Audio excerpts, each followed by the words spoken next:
स्वानंदी, अगं आनंदाची बातमी आहे. मणीने आताच वकील साहेबांच्या बॅगेमध्ये एफिडेव्हिटचे पेपर पाहिले. मणी सर, हे सगळं तुमच्याच प्रयत्नांचं फळ आहे. वॉर्डन मॅडमला तुम्ही इथे घेऊन आलात आणि आपल्या निर्णयावर ठाम राहिलात, त्यामुळेच घडतंय हे सगळं.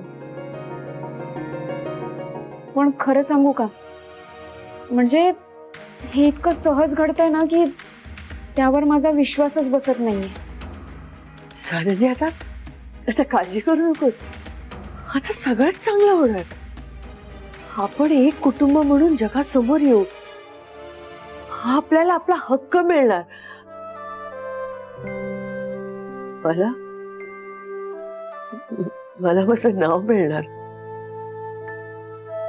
फिल्म भालचंद्र सरपोतदार.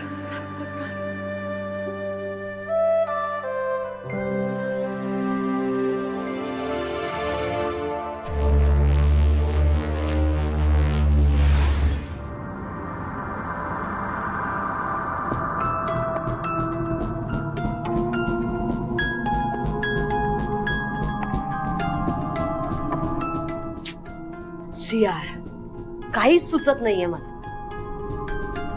प्रत्येक प्लॅनच्या शेवटी आपण अडकणार हेच दिसतंय आणि प्लॅन ड्रॉप करावा लागतोय.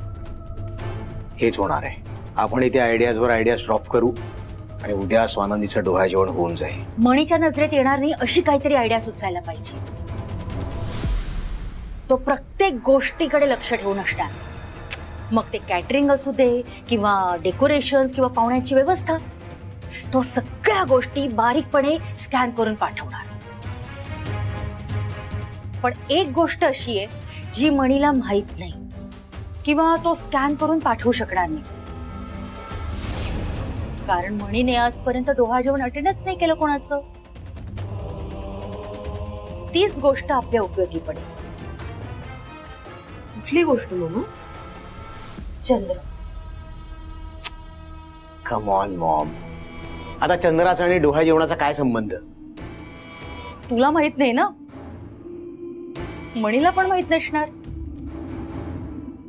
चंद्राचा आणि डोहाळजेवणाचा संबंध आहे.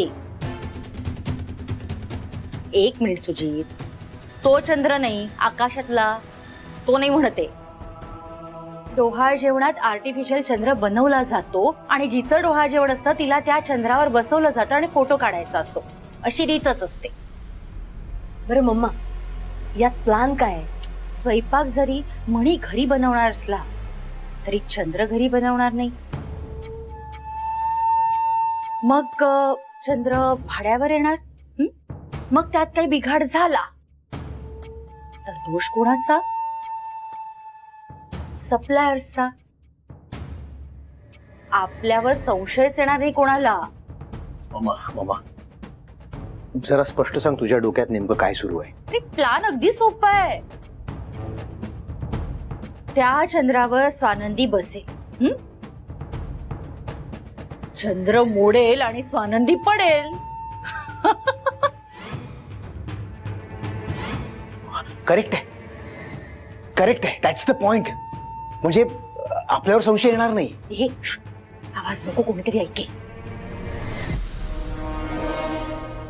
सुजित, त्या बाईला आपल्या आयुष्यात न घालवायला मी काहीही करू शकते. तू सगळ्यात पहिल्यांदा चंद्र ज्यांच्याकडनं मागवणार आहेत त्यांना कॉन्टॅक्ट कर.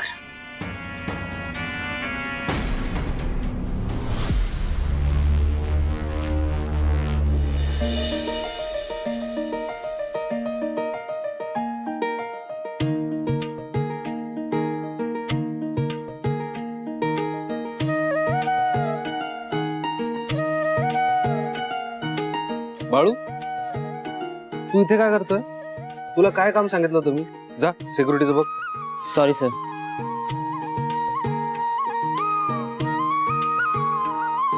हे काय? चंद्र आहे, दिसत नाही का? पण हा चंद्र कशासाठी? सर, डोहाळ जेवणाला जेवण नसलं तरी चालतंय, पण हा चंद्र असायलाच हवाय. यावर बसून प्रेग्नंट मुलीचे फोटो काढण्याची पद्धत आहे. बाळू, एकदा तपास सगळं. हो सर.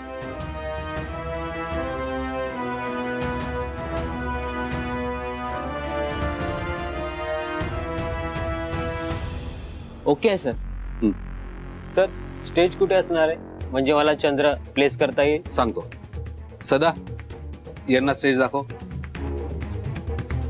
सर मॅडमला 2 मिनिटांसाठी बोलू शकता का तुम्ही? म्हणजे त्यांना बसवून एकदा अंदाज घेता येईल की प्लेसमेंट वगैरे बरोबर आहे ना? ठीक आहे, मी बोलवतो. तुम्ही जा. सदा.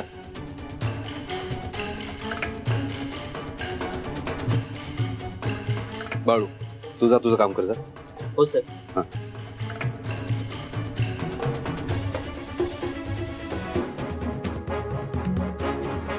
मी आलोच.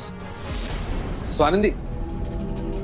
अरे, स्वानंदी इथे नाहीये, रूम मध्ये असतील.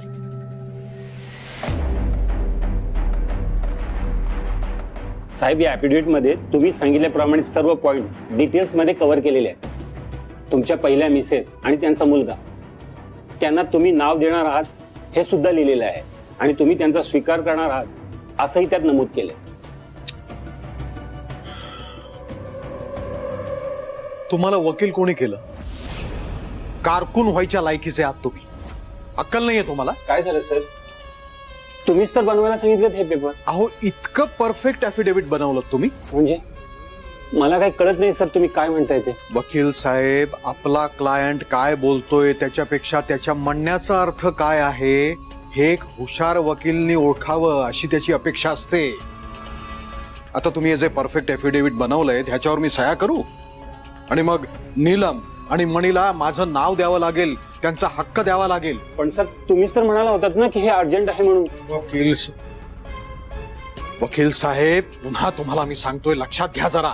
आपला क्लायंट काय सांगतोय ह्याच्यापेक्षा त्याच्या म्हणण्याचा अर्थ काय आहे हे एक हुशार चाणाक्ष वकीलनी ओळखणं अपेक्षित आहे. अहो, तुम्हीच नाही का म्हणालात की मी समजा हे डिक्लेअर केलं तर माझं पॉलिटिकल करिअर धोक्यात येईल म्हणून? मग तुमचं काय म्हणणं आहे? तुमची काय इच्छा आहे? माझं पॉलिटिकल करिअर मी धोक्यात येऊन देऊ? सर मला खरंच काही कळत नाहीये तुम्ही काय म्हणताय ते. माझं काही चुकलंय का? आता कसं मुद्द्यावर आलात तुम्ही? एफिडेव्हिट लवकर करा असं म्हणालो, परफेक्ट करा असं म्हणालो नाही. परत जा, एक नवीन एफिडेव्हिट तयार करून आणा आणि त्याच्यामध्ये इतक्या चुका करा ना की ते निस्तरता महिनाभर निघून जायला हवाय. मी काय सांगतोय तुमच्या लक्षात येतंय का? डोक्यात जातंय तुमच्या?